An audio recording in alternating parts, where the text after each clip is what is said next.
From VOA Learning English, this is the Health and Lifestyle Report. Nearly 790 million people around the world do not get enough to eat. Most of them live in developing countries. Many parts of the developing world do not have transportation systems in place that can bring food to people. It can be difficult to get food to those who need it without good roads and other necessary infrastructure. But there is a deeper problem.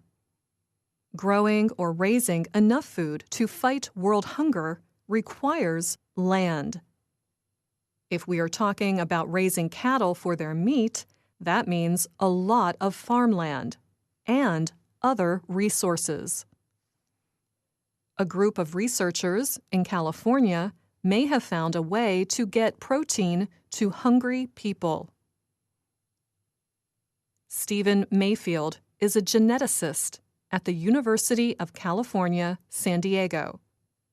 He notes that many people are concerned about calories, the energy-producing value in food. Mayfield specializes in algae, the scientific term for simple plant-like organisms. He says algae have two things that the world needs: protein and lipids, or fatty acids.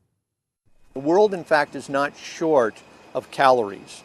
What they're short of is proteins and essential fatty acids. So algae are naturally very high in proteins and in lipids, and those are sort of the two things that the world really needs. So Mayfield and his team have created a dried, powdered form of algae. They break down the organisms into extremely small particles, which can help simplify the problem of transportation. Not only is the algae rich in protein and easy to transport, it also tastes good. Again, here is Mayfield.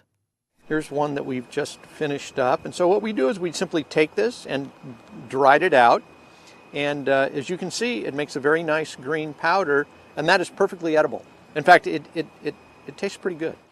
And growing algae uses less land than other types of protein. Mayfield's big idea is that algae farms could one day replace the huge amounts of land used by farmers to produce protein in beef from cattle or soybeans.